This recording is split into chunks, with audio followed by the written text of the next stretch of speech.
Good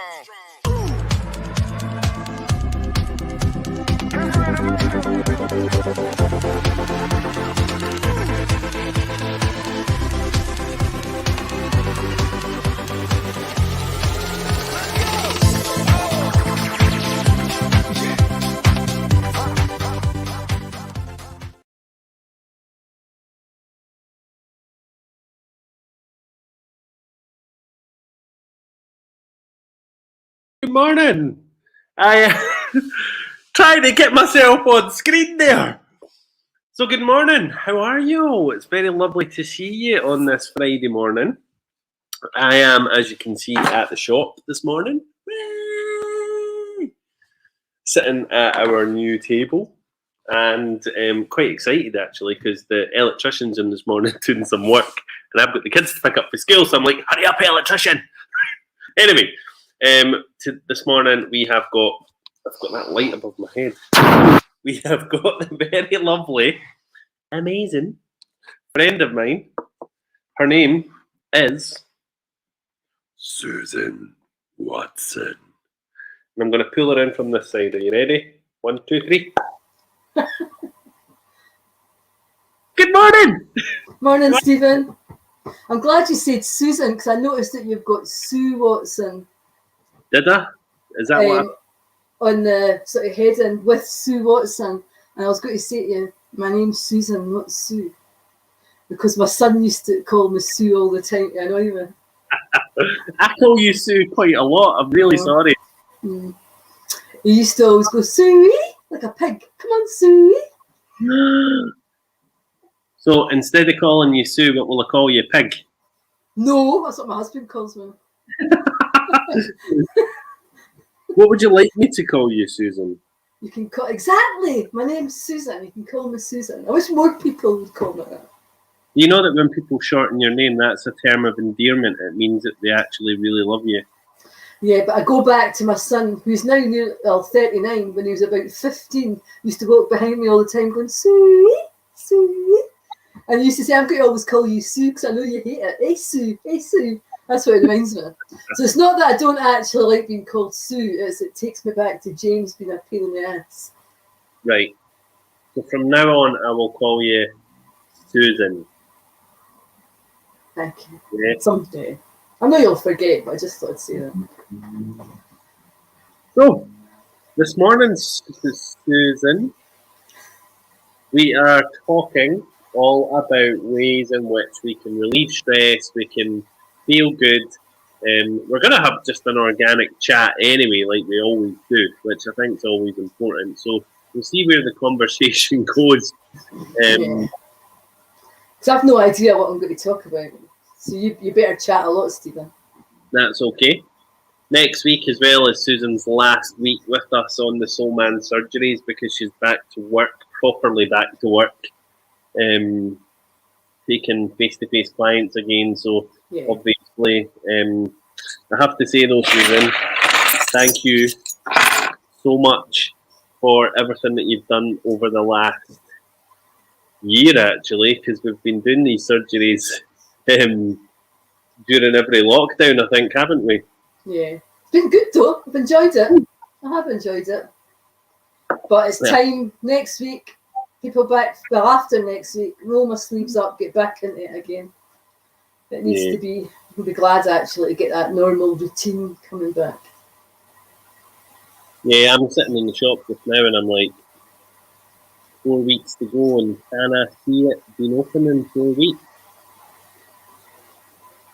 Yes. Yes. Yeah. It's going to have to be, but you know, it's hard, isn't it? When you know you're faced with so much to do. You can do it, Stephen. I can do it, absolutely. Mm-hmm. I think just the way it doesn't need to be 100% finished for you to open up. But if you've still got wee bits to do, that's all right. It looks great though, eh? What a difference! It really is. Yeah. You've worked hard. You've done a good job. New shop. I'm looking forward to coming back into the shop as well. Yeah. Good. Brilliant.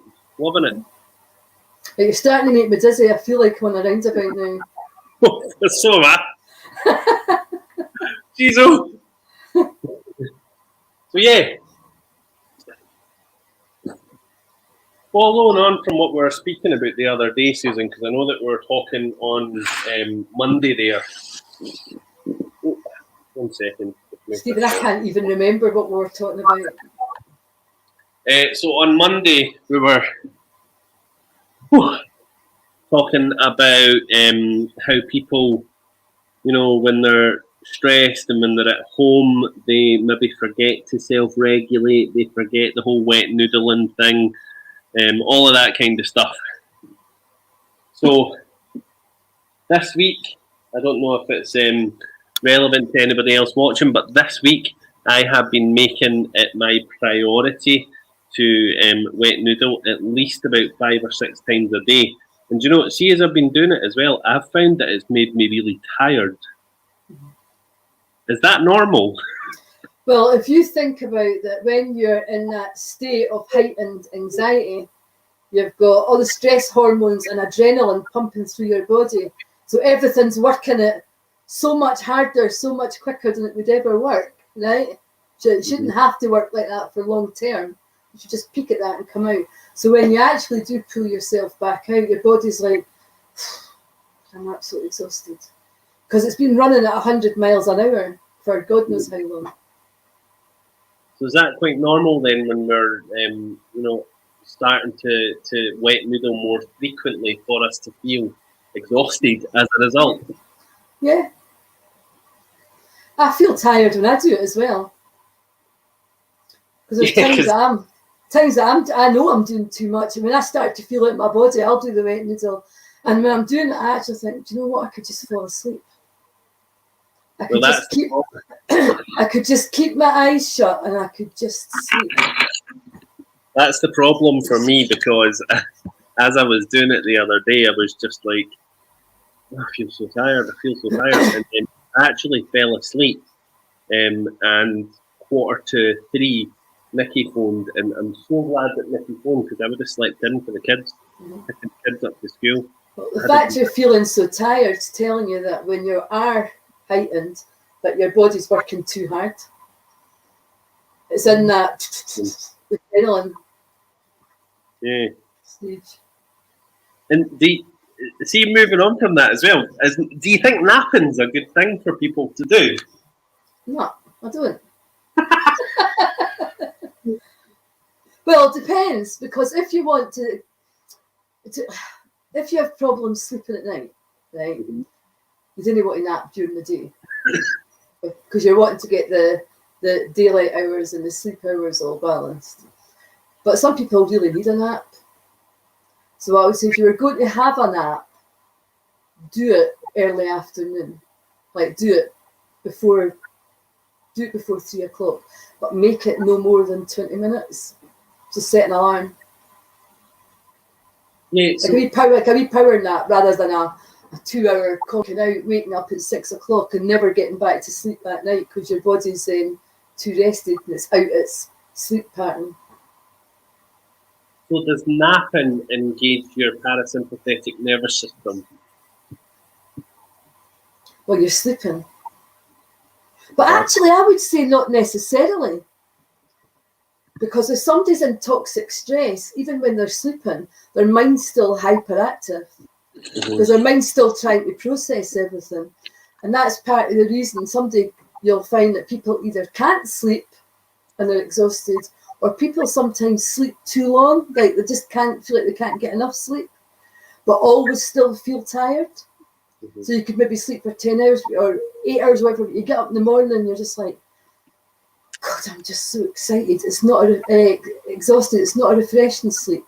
And that's because you're still in sympathetic nervous system when you're sleeping. It impacts your sleep. It's interesting because when I feel at my most stressed, sleep is the one thing that my body wants to do. I always just feel absolutely exhausted and I want to sleep. It's like, but do you get a refreshing sleep though? When you wake up, do you feel like, whoa, I'm all energized again?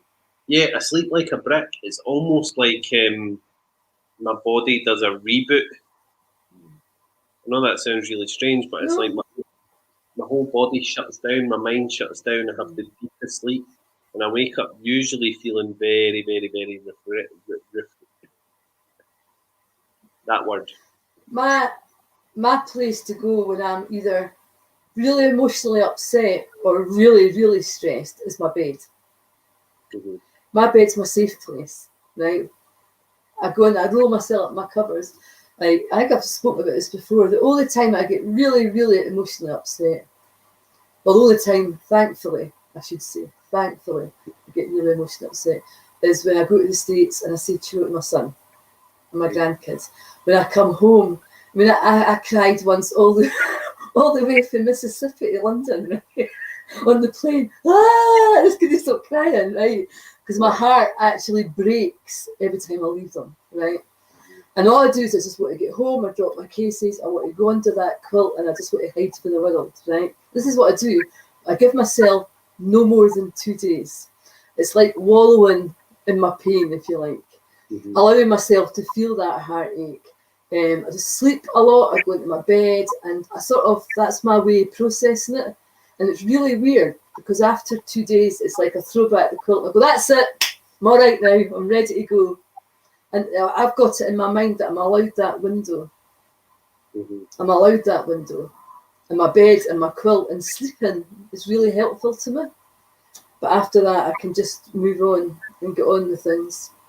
I don't know why I do that, but that's my window I call it my window of allowing myself to wallow in self-pity.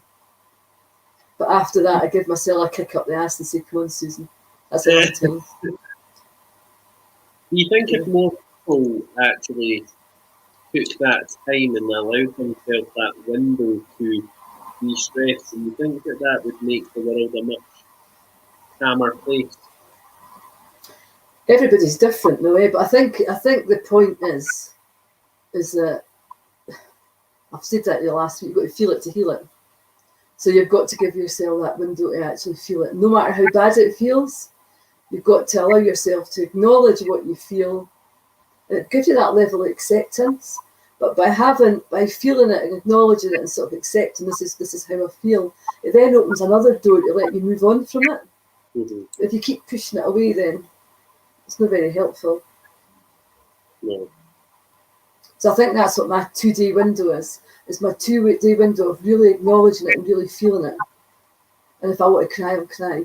Whatever. Just get out my system. Yeah, I've got this thing where I will eat shit food. I will snack on shit food.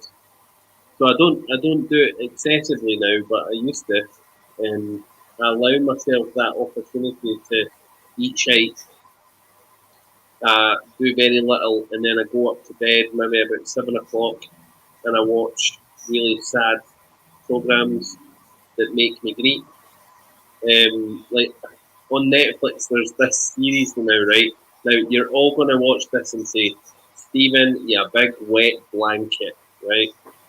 But it's a series on Netflix called Say I Do, I think. So I just started watching it just because it was there and it came up on the Netflix. And it's all about people getting married, but people that they've had real hardship in their life. So like you really get into their story. Right. And Nikki came home from work the other night at 8:30, and I was sitting with a big bag of Doritos, a can of Diet Iron Brew, and 2 of those raspberry fry cream, the chocolate fries creams, sitting crying my eyes out, watching this, and she was like, I think this is a bit of a role reversal here, Stephen. I think that I'm the man and you're the woman. I was like, that's how I feel. But even as I allowed myself to just get really upset and let all that emotion flood away from me, I felt so much better. And I actually felt exhausted when I went to bed because I've been greeting so much. Crying does tire you out. But remember, tears have stress relief hormones in them. So that actually crying, it's there for a reason to release stress. Mm-hmm. So a good cry can be quite helpful. Leona's saying something really interesting there, Susan. What's your take on that? So crying always helps me. I always worry that allowing myself to feel negatively can send me off into a negative mindset. What do you mean by feeling negatively, though? Are you just allowing yourself to feel how you feel? There's a difference with Stephen. I would imagine that she means like if she's inducing tears, then she worries that it might take her into a negative way of thinking. Just clear that one up. See, but that's a hard one to answer, because some people, depending, like, just say someone had depression and they're crying, right? Crying is a healing part. Crying's a release. But it won't necessarily change that the person has depression. They will still feel or not feel, if that makes sense. Mm-hmm. So the crying itself won't take anybody, won't necessarily change a mindset. So it impacts how you feel, it gives you a release. But if you're in a situation where life's hard and perhaps you're stuck in that negative mindset, crying's not going to make it worse, but it's something else that has to change. Mm-hmm. So that's what you'd have to look at. What is contributing to me feeling this way? Because what change do I need in my life? Or what do I have to do differently, rather than it being the tears? So if we're talking about heal it to heal it, if you were to allow yourself to cry, you're not doing yourself any harm in allowing yourself to cry, are you? No, because the consequence of not allowing yourself to cry is that you're keeping all that emotion, everything, trapped inside you. And if you're not working on or dealing with or allowing yourself to feel and acknowledge your emotions, at some point they're just going to explode out like a volcano because they're not getting dealt with. Yes, so she said there, I try to push feelings away because I believe in the law of attraction. So if I'm allowing myself to feel bad, I feel like it's hard to climb back out from it. Does that make sense? Well, I believe in the law of attraction. We've talked about that, the science behind that, Stephen. Yeah. Science and the law of attraction doesn't mean that you've got to bury your emotions and feelings and ignore them. Because in fact, your emotions and feelings are still there. So they're attracting, if you believe in the law of attracting what you actually don't want, because you're not dealing with that. Mm-hmm. Does that make sense to you? Exactly, because when you're, if we go on the law of attraction and then that part of the brain that enforces that habit, if you're thinking about it, if you are allowing yourself to release an emotion, you're going to bring more opportunities to release negative things. Does that make sense? Burying emotions and thoughts and feelings isn't being like the law of attraction. What you're trying to do is think and focus on positive things in your life to attract that into your life. But if you've got a body and a mind and a heart filled with pain and fear and all other things that are really upsetting you, focusing on positive things are not healing what you've still got inside you. Yeah. All they're doing is keeping it trapped inside you. You've actually spoken about that quite a lot, though, Susan, haven't you? You see people, doing workshops for people, like the law of attraction, what you think you bring, all of that. So, people will invest in these workshops or in these courses or whatever they may be. But actually, the fundamental part of it, I think the important part of it is that, some of these people, they haven't had any kind of lived experience with mental health problems, or they have, so they may have got through their situations by the law of attraction, but for other people, it's a much deeper journey than that, isn't it? Yeah. What works for one person doesn't work for everyone, but without a doubt, for everyone, it's not good to keep your emotions in. Yeah. So the law of attraction workshop that I do, I don't call it the law of attraction. I call it the law of action, because, see, for me, the most important thing that we do is we work on ourselves first, and we get this really beautiful blank canvas. So through the workshop that I do, I really encourage people to, self-heal and look within and do all of that stuff first. And then once they've dealt with all the emotion of self-healing, and I'm sure Susan will be written into those workshops over the next the next few months. They're like, come on, Susan! But if you can do that fundamental work on yourself first, then you can start to focus on all the things that you want. Yeah, I agree with that. Everything requires action. Absolutely. And the best action anyone can take, the most beneficial action anyone can take, is based around self-care first and their own well-being and health. Yeah. 1 second, I'm just going to move this. I'm moving my laptop because I've got double chinnage.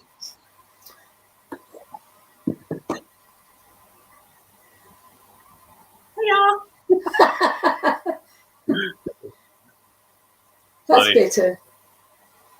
I had to move that because my chin was really bothering me there, Susan.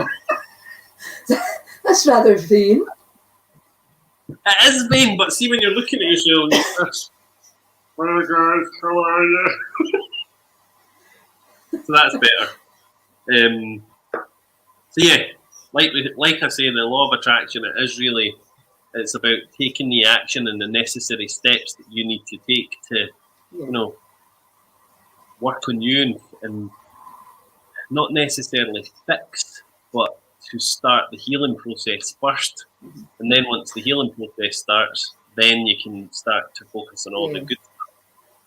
And remember we're going to go back to a bit of science there, is that when you're focusing on what you want to achieve or what interests you, it alerts you that part of your brain, because we can only filter around about 7 pieces of information at a time.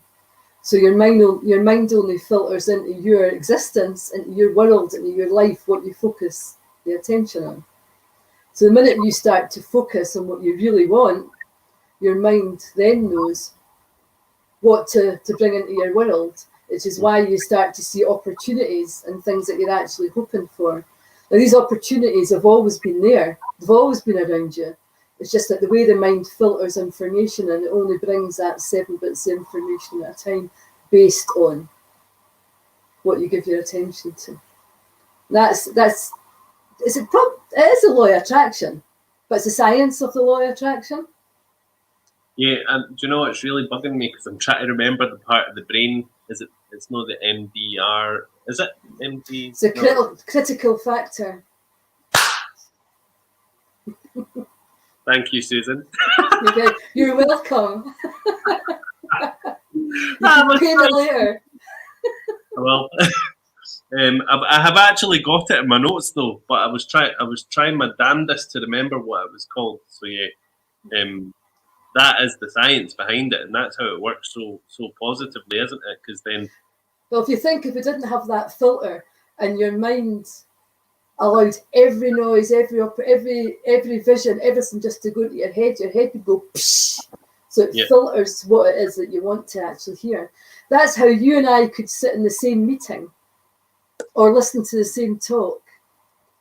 Absolutely the same. And we could walk out and you could say, wasn't it great that part that guy was talking about the mind-body connection? I'll go, Stephen, what are you talking about? They never spoke about that. I say, I did. It was really good. And I'll say, no, I never heard that. It's because our mind filters in different parts, what we're interested in. Mm-hmm. So it's really interesting. Wasn't it the human mind and how it works? Because there is a lot of science to all these things, and I think people don't necessarily see that. They just see the spiritual twist on it all. It's like when we talk about energy, Claire's talking about energy there, and saying we need to let emotions move through us, not get stuck. Yeah. And that's the interesting thing, because what a lot of people say, Susan, is people say you just need to let it go. And I think that's really wrong, because you can't let things go. I think you need to move through them. You need to wade your way through them, feel the emotions, feel the shit. It is true. But by moving through them, feeling the shit, as you put it, everything that goes with it, you're giving your mind and body an opportunity to process it. Mm-hmm. And giving them that opportunity to process it allows you to let it go, because it then gets, if you like, in the filing cabinet in the back of the head, where it's no longer impacting us anymore. It's interesting because many spiritually minded people, obviously our community is full of spiritually minded people in the Soul Man and Friends, and many spiritually minded people, they will use phrases like, I'm just going to let it go, I'll let the universe deal with that. So that's like an abstract way of thinking, isn't it? That's allowing an external source to deal with the things that you need to deal with. Do you know what, though? The way I would say it, if someone believes by saying, I'm going to let that go, and I'm going to let the universe take care of that, it's a bit like karma, that really, isn't it? Mm-hmm. Right? That can be really helpful as well. I'm not poo-pooing that. That can actually be really helpful. And I would link that back into my own experiences in life, when I've just thought, it's like the forgiveness thing. I've forgiven myself, Ho'oponopono, but I'm going to let this go, and I'm going to not carry this bitterness or this anger at somebody else. Do you know what? I'm going to live my life, give myself that happiness, and the universe will take care of whatever is coming to that person. I'm not wishing them any badness. Life will just do what they deserve, and hopefully I'll get what I deserve in my life. So there's an element to that as well. Yeah. There's times, do you know what? Everything is there because everything can be helpful. It depends what the situation is, and what somebody's going through.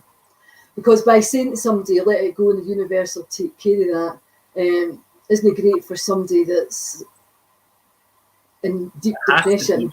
Or do you know what I mean? Or it's stuck in absolute self-hatred or something. Just saying, do you know what, let it go. It sounds quite flippant in these situations, where you're not really recognising actually the true pain that person's going through. So it depends. Depends what's going on. By the way, I'm not here to poo-poo everything. You know that I'm very open-minded to everything, but I need to... No. I know. I'm just saying, shut up, Stephen. All I'm saying is everything's got its place and its time. It has really. It depends really on circumstances. The thing that I'm most interested in, though, is when people are going through things that they definitely have to deal with. I think it's my personal view on it is, if people are just saying just let it go and let the universe deal with it, that's not okay, because what you're going to do is you're going to create more circumstances and more events, because you're not dealing with things. These things are going to come back, and you're going to find yourself to be in a cycle of people always using you, or people always doing what that thing is. And I know that you and I have had the discussion this week all about my block. Yes.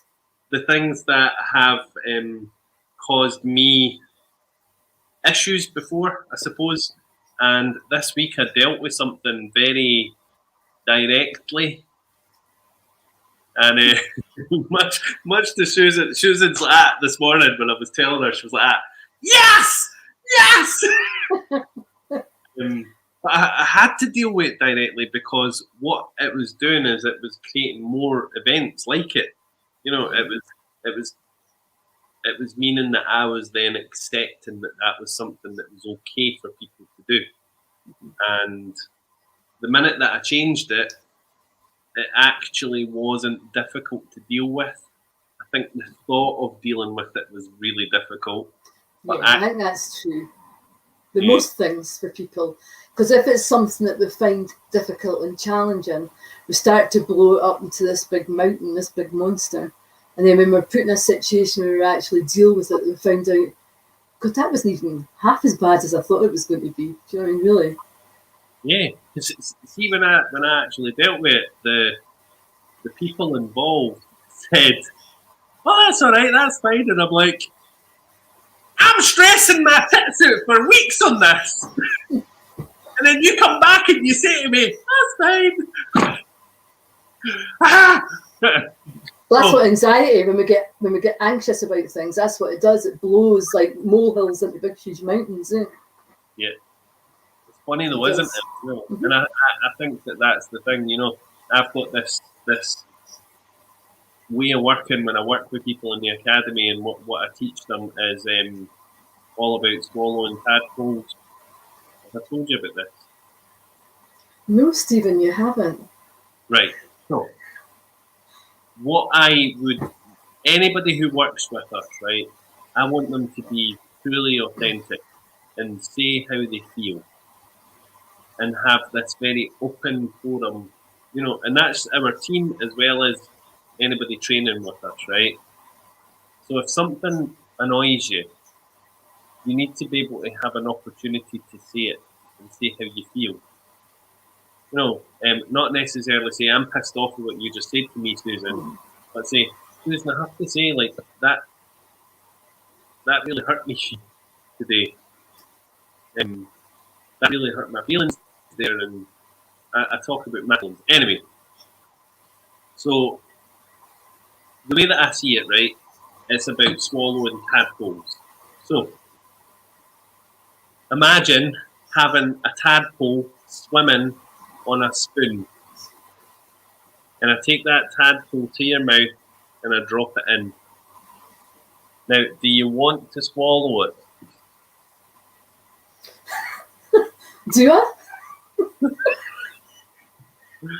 But the thought of swallowing a tadpole is repulsive, isn't it? It's awful. Nobody wants to do it. I don't know, you tell me. I don't know. Come on, you're supposed to play the game, for frick's sake. Right, what's the point you're trying to get to here, Stephen? So go with it, right? Would you love to swallow a tadpole? Would you like No, to I wouldn't. Right. No. So if we don't swallow tadpoles, they grow into frogs. Right, okay. So if you think about it, if you're having to deal with anything that's negative in an emotional way, and you hold on to that and you hold on to it, it becomes a frog. Yes. And it's much harder to swallow than a tadpole is. Yes. See, she's even looking at her phone, so I've totally disengaged her. You just sent me a message.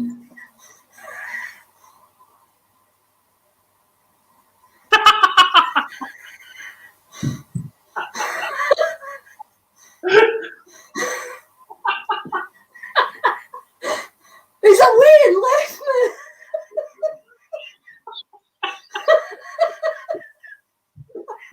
Come back, Stephen.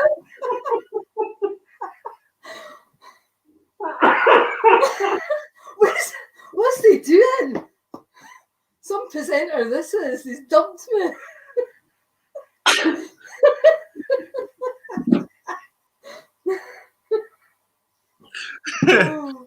I'm not going to share what Susan.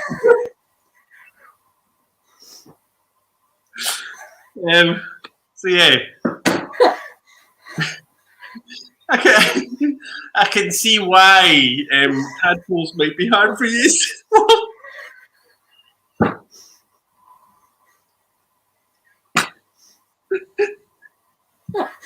What's he doing? Right, I'm going to talk to you about my new study because I have no idea what Stephen's doing. I'm going to talk about the healing. I've actually got tears now, so excuse me. He's giving me tears.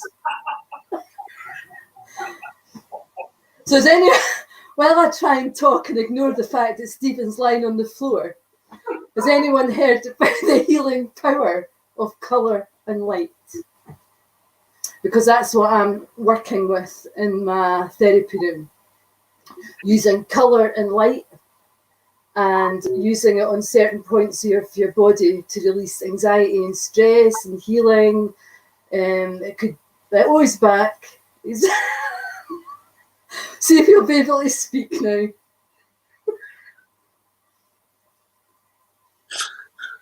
Sorry. Oh, you give me a sore head.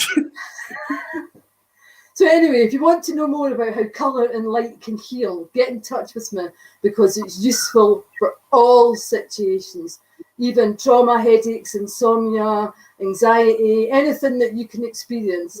There is ways to help that with colour and light. And I'll put you back over to Stephen now, if he can speak. So, I do apologise. I had a bit of a fit the giggles there. So we saw Stephen. So, do you know, I just want to add, I don't think I've had a conversation with Stephen for weeks that hasn't ended up with us killing ourselves laughing. I've had tears rolling down my face here, Stephen. That's good though, it's good energy. Yeah, it is. So, probably, I don't know if I can talk about Tadpoles. What I was trying to say was the longer we leave things and the more difficult they become, we actually start to resent the person. What you mean is if you don't speak about it, the problem grows and becomes greater, and it becomes more difficult to speak about. You start to resent the person, and there's a negative energy. It becomes difficult to be around that person. Yes, absolutely. Yeah, that's the analogy that I use: swallow the tadpole or swallow the frog. You know, Yeah. nobody wants to stuff a frog. Nobody wants to stuff a frog in their throat. No, they don't. It's so much easier just to let the tadpole fall down and then it's done. And then I always find as well that when people hold on to things, they start to talk to other people about them. They start to share their pain. Yeah. And then before you know it, you've got quite a difficult situation there, haven't you? Yeah. It affects everyone, actually, especially if you're talking about, I'm just saying, for example, your shop, just because we're in your shop, or any workplace, or any family, or anything like that. Once you've got that feeling and people start to talk, then I call it like well poisoning. So everything becomes all bitter and toxic all around you. Where in fact, if you just talk about it in a nice manner and explain what's going on before it gets to that, it never reaches that level. It really doesn't. Because things grow arms and legs, eh? Yeah. Yeah, I agree with that. And I know that they won't mind me sharing this, but Brenda, who works with us on a Saturday, Brenda, I've always encouraged her to be really open and really honest, but Brenda, she'll admit this herself that she needs to work on the way that she puts things across. Brenda comes in and she says, "Hey Brian, come on in. That's the electrician here, so if you think that I'm speaking to my spirit guide, I know it's just Brian." But yeah, when Brenda had an issue, or when she was pissed off with something, she would go, "Right, I need to talk about what happened today. That pissed me off." And see, the first time that she done it, like, because now we're all like, "Oh, Brenda, come on, that wasn't meant like that," and we can speak about it because we know how to take her. But see, the first time that she done it, poor wee April was like this. Like sitting there, and she said, "I've never worked in a place where people have been so honest and been, they've just said how they felt," which is actually really good. It is good. It is, but there's a way to do it. Yeah. Honestly, I'm working with Brenda on that. She said that herself. I'm like, "Brenda, we will work on that," and she's like, "Yeah, that's cool because I know I can be a cow." But Brenda will say that, she would openly and honestly say it to everybody. I would be like that if I didn't deal with something. if I let it fester inside me, it would get to a point where I'm like, it would be like more explosive then. That's what I've got the potential of being like. Well, I put it another way, what I used to be like, where now I would talk about it and it never gets to that. But it used to bother me, and I'd never used to see it, and it'd end up being like a volcano, just erupting. And that's when I'd express my thoughts and emotions in a way that wasn't very helpful to anyone. Like, I have to say, I'm so proud of that, though, the fact that every single person in the shop can openly, well, I hope they can, you know. It's an environment to aim for. There'll be moments in any environment that it doesn't always work out that way. But even if you've got that working environment 90% of the time, then do you know what? You're head and shoulders there. It's absolutely fantastic. Without a doubt. Everybody in the shop can say whatever they like to me, and I'm always like, come on, let's speak about it. I've always found that I can say what I like to you. I just tell you what I think, and you've never taken offence at anything I've ever said. No, I'm not having that. I say that quite a lot to you and things like that, and there's never been any animosity because we're both like that with each other. Yeah. I think sometimes, though, even with the greatest will in the world, when something frustrates us in the shop, we do find that we do say it sometimes in the wrong way, but it's said, and I think that's the important thing. It isn't kept under wrap, like nobody's holding on to anything. At the same time, you've got to remember, we're all human. None of us can be like the perfect communicators all the time. Sometimes things will really get in our wick and we've got to just say it. And I think that's just how it is. There was a time just before Christmas, I think it was like maybe a few weeks before we went into lockdown, and we had quite a stressful day in the shop. It was busy, and nobody had a chance to like have a break or anything. We were all knackered, and came the end of the day, and I can't even remember who it was. I think it was Michelle and Daisy that were in. But Michelle says, I'm bloody knackered after the day that I've had, and Daisy said, yeah, that was a wee bit, and I just blew. And I was like, do you know what? See if you're not happy. And, you know, it's easy done though, isn't it? Yeah. And then I actually said to the girls, I was like, do you know what? I'm really, really sorry. I didn't mean to be like that. We've all had a really stressful day. And I think that's the important thing, is talking about it, about communicating with each other. It's about no letting things fester, no letting things become horrible and difficult and no nice. I can remember, quite a few years ago, maybe about 15 years ago, I was working in an office. I was a manager in an office, and it was probably one of the most stressful jobs that I've had through in Glasgow. It was really stressful. But everybody, all the teams, myself, senior management, everybody was under this tremendous pressure at this time. And it was just getting me, I was like, God, I can't cope with this. And my manager actually came to my desk, and he was actually 2 levels above me.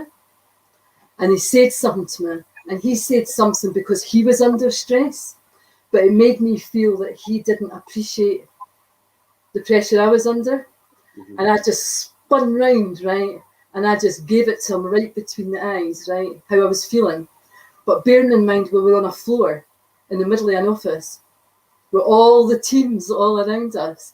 And I just lost it, right? And it was actually one of the people that I used to manage going, Susan, shh, shh, that pulled me back into reality. And I just sort of stopped and I looked at my manager and he just turned and walked away, right? And I actually went after him and said, I need to talk to you, I need to apologise because I was at your order here, but this is why I felt like that. And he actually said, you know what, it's fine because we're under pressure, we're under stress. And that's what you're talking about, when sometimes it just takes a small thing just to push you over the edge. And it's not that it makes us bad people or anything like that, it just means that we've stepped right into that toxic stress zone. And then it's just automatic reaction. And that's why another thing why wet noodling is good. Keep yourself out of that because it's not helpful for anyone. I think when someone's going through that, though, Stephen, you can see someone who's going through very, very stressful, acute stress situation. It's important to let them, like, leave them be. Let them cool off. If you can see them self-regulating, then you go running after them to follow them or anything like that. Because that is something that's happened in the past in the shop where, you know, we have got that policy where we're open and honest and we say how we feel. But what's happened in the past is where someone, you've seen them getting to that point where it's like tipping point, and then they're like, I need to get out of here, I need to go for some fresh air. They go for fresh air and then the person follows them. And I'm like, I'm not doing that. Yeah, I think you need a bit of your own space at that time. Because you're obviously, you've got to process how you're feeling too and take that breath and just not have anything else around you. Mm-hmm. I mean, if somebody was in a state of real distress and crying and out of control, I would probably ask them if they wanted, and they weren't going anywhere, I would say, why don't we go away in this wee room, just take a wee seat and a wee breather, and ask them, do you want a cup of tea or a cup of coffee, and just give them that time and that space. But I think you need a space. Yeah. Over the last few months, for all of you guys that are watching, we have been speaking about ways in which you can dial down stress and engage your parasympathetic nervous system, and all those hints and tips that Susan's given. You know, she is a psychotherapist. She works very, very closely with people that are going through very, very difficult, stressful situations. Self-regulation is absolute key. You know, taking that time out to wet noodle, taking that time out to, like, give yourself time is the most important thing. Don't you agree, Susan? It is, and also feel connected. So if you want to speak about it, to know that somebody's really listening to you, really hearing you, and really has that connection with you.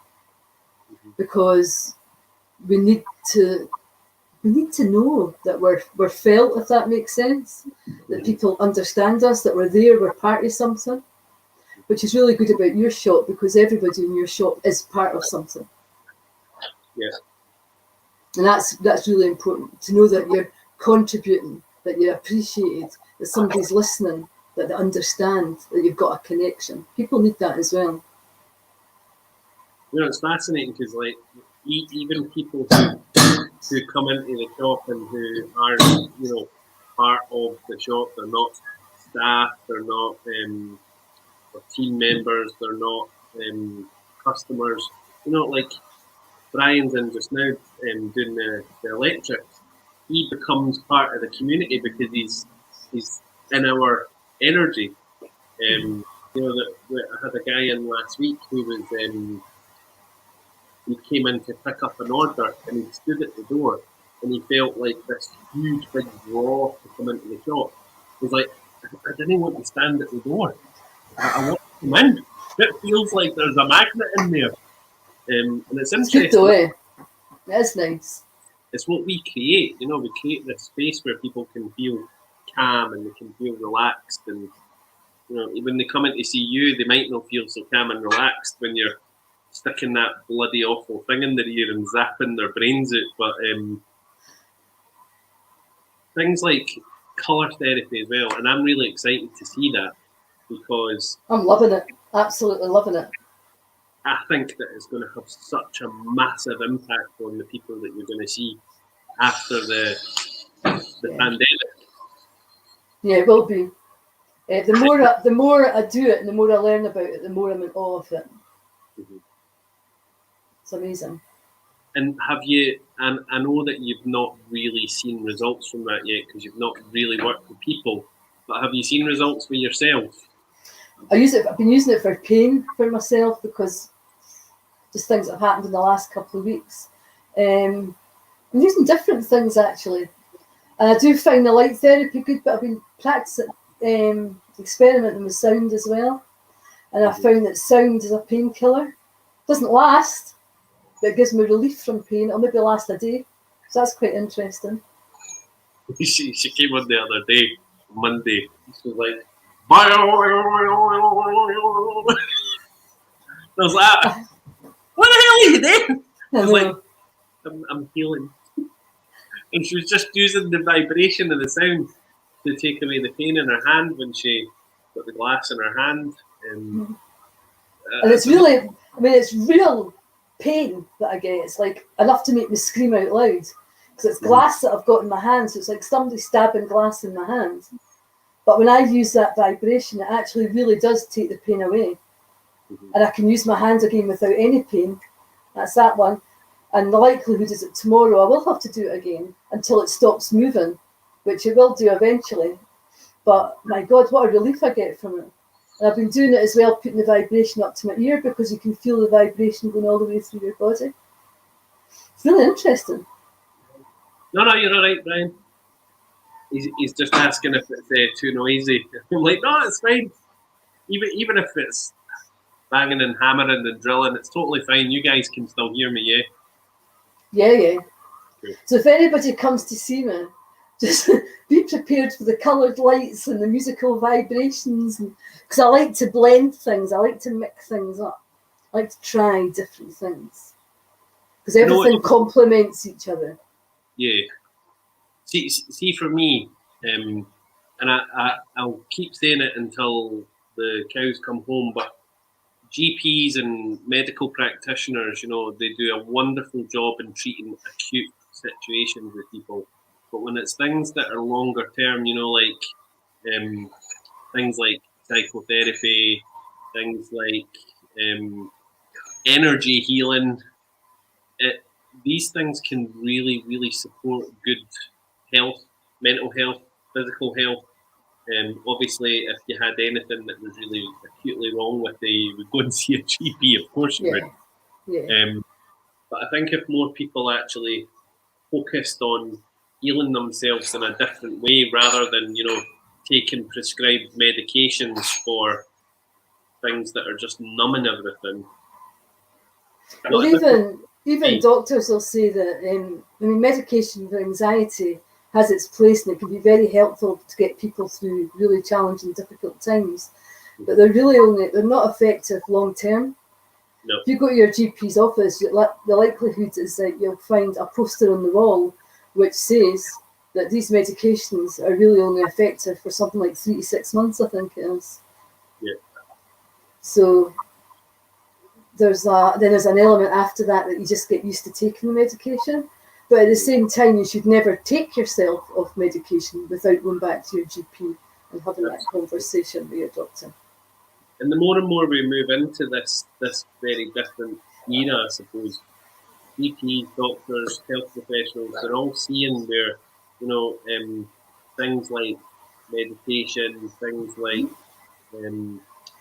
breathing techniques, all of the things that have maybe been poo-pooed in the past, they actually really help and support people's mental well-being massively. Well, a lot of the GPs refer patients with anxiety and trauma and things like that to actually websites that promote all the things like cognitive behaviour therapy and share methods with them, but it's online support while they're waiting for perhaps appointments for counselling and things like that. It's very much seen as a complementary therapy now to traditional medicine. In fact, a lot of GPs and a lot of psychologists actually do this line of work as well, out with the NHS. It's very, very complementary. Yeah, I've got 6 guys who I work with on the Friday. So I do a meditation class for men, and you know this anyway. But 6 of the guys that come to the meditation class, they were recommended by their doctor, by their GP. And it's purely and simply because I ask if I can attend the practice meeting. I attended the practice meeting and I introduced myself. I'm Stephen, work in the community just down the road. We do meditation classes to really help and support people's emotional and mental well-being. Obviously it's not a fix, but it's a coping strategy. So, and the GPs, just by introducing myself, it was 5 minutes that I got to speak for, and they asked me if I had any evidence where it would help people, and I was like, yeah, absolutely. So, 80% of the people that come in, they are at maybe like stress levels of 10 when they come in, and then after that, they are at a stress level of like 1 or 2 after the practice. And it was wonderful because now the GPs are now saying, that there's a meditation class down the road. It depends where the practice is and who is a practice manager. I know that a while back, and I've done this 2 or 3 times. I used to work for Anxiety UK. I used to be a therapist for Anxiety UK, and you go through NICE training, so it's NHS training to be part of Anxiety UK. I'm a member of CNHC, GHR, all the regulation, all the rest of it. And I not only went into the doctor's surgery, I wrote to the doctors direct as well with everything that I had and what I did, and I didn't even get an answer. So it depends. It depends on who the practice manager is in the area that you live in, whether or not, if they're open-minded to that kind of thing. Some are really interested in it and really keen, and others yes. So. I was quite lucky because the 2 of the girls had approached me, one's from Bathgate and one's from Broxburn, and they just asked if, what it was that we were doing, if we would be happy to go in and do it with them in their centre. And I was like, yeah, absolutely. And I think that's what opened the door there, because then the practice manager had spoke to me and she said, what is this you're doing? And I was like, it's a meditation class. Do you want to join? What's your name? And she was like, and I just decided, Broxburn's got a really good reputation for being like that centre, for being open-minded about things. Yeah, really is. It's a wonderful community actually, with loads of support. Good. It's just trying to get everybody else on board now, though, isn't it? Yeah. It'll happen, hopefully. It will. Oops, lost an earphone. So, before we go, because we've only got like 3 minutes left, but before we go, Susan, and I know that I keep saying this and I keep asking you this every single week, but anybody who's going through any kind of emotional trauma, anything that's difficult in their life right now, what would your 3 top tips be? Because I didn't care. You always put me on the spot. Depends what the person's. Well, if it was trauma, the first thing I would do is definitely speak about it. Reach out if you've never done that already. If it's real trauma and it's really impacting your life, go to your GP. Look for help somewhere else. Practice your self-regulation. But I think, self-regulation, speak to somebody. Speaking to somebody is really important because you're getting it out of your head into the world. But if anything's really impacting you first, I'll direct you to your GP. Then if you're looking for something alternative or complementary, then why not me? Or someone else like me who'll be able to help you. Because there's lots of folk like me, maybe not working the same way as me, but they do the same sort of line of work. Because I know I work a bit different from most people. There's a really good tip that I seen the other day there. It was actually on Facebook, someone posted, and the guy had said, if you're feeling particularly stressed, just open your jaw. That's good for anxiety release. Drop your shoulders and let your jaw hang wide open. Like that, Stephen, I'll lick it. Jaw open more. That's it, just let it hang. And relax your body. Do the wet noodle while you do that. What it actually does is it just releases, because we carry stress in our jaw and we get stress headaches and things like that. So the minute you do it, you're just letting all that pressure just drop from your head. and drop down. Plus in there is lymph drainage. Remember we were doing that yesterday? Mhm. Is it painful when you do that? If you just rub, if you open your jaw, and see the wee sort of bits in front of your ear, you can feel that they open up, and just rub them very gently. And what they do is they start the drainage, the lymph drainage, and it starts to. See, whenever I have a massage, I have massage quite regularly. No, now because obviously COVID, but see when she does that part there in my lymph gland, oh my god, it's just amazing. Really, really Remember, everything we carry toxic gets into our lymph. So anything you can do that drains and brings down is good. What you find sometimes when with the light therapy that I do, that's about draining. But sometimes people, after having that session, depends what's going on, sometimes I'll find that they go to the toilet because it's a release of toxins. So would that be like a poo or a... Yeah. a bowel movement. Well, it's interesting. Mm-hmm.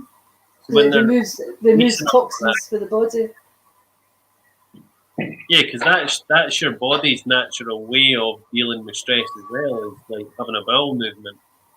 That's because when you go into sympathetic nervous system, your digestive system and that doesn't function the way it should function. Because you don't need to eat a meal or digest food when you're fighting for your life.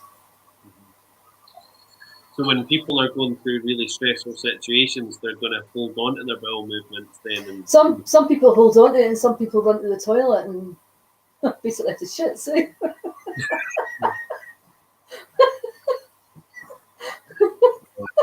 see the conversations that we have every Monday and Friday live on Facebook and YouTube. It's absolutely mental. We've spoken about sperm. We've spoken about bowel movements. We've spoken about tadpoles. We've spoken about frogs. You name it. But great analogies to all the things that. So I've really enjoyed that this morning. Actually, I've really, really enjoyed that. There's been lots and lots to talk about, and lots to laugh about as well. Yes, indeed. Claire's saying, oh, wait a minute. Louise, however, swallowing a tadpole also requires the listener, the other person, to be mindful and respectful of the other person's concern. Absolutely. It's one of the biggest things in the world to raise a concern about the way that someone's made you feel. Well, the way I look on that is giving somebody, clearing the air and giving feedback or sharing a concern is like giving somebody a gift, right? What they do with that gift, either bin it or keep it, is up to them. The giver is given, right? What you have no control of how somebody reacts, and how they react is actually up to them. I always look at it like you're giving somebody a present. They can either take it on board and keep that present, or they can sweep it away and still carry on acting the way. But you've done the right thing raising it. Yeah. As long as you're doing the right thing, that's what matters. What other people do, you hope they'll do what you... But then no, they'll do what is right for them. You can't make anybody act in a particular way. As long as you're doing the right thing, that's what matters. Joanne saying there, when I went through the darkest time of my life, it was counselling, Reiki and meditation that helped me through. I then went on to do Reiki level 1 and 2, and it's helped me so much. That's brilliant.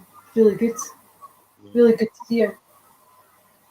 Louise is saying there, IBS sufferers contracts and releases the sphincter at the top and the bottom of your bowel. Definitely anxiety and stress and cam related. Yeah, absolutely. And Leona saying... Hypnotherapy is actually amazing for IBS. It's good. I mean, medically tested, everything. It's fantastic results for IBS. Oh, wow. Yeah, because GPs don't actually know where IBS comes from either, do they? They can't explain it. They know it's stress related. Anxiety. You get to totally watch what you're eating and things like that. Obviously, the fibre in the food can impact you as well.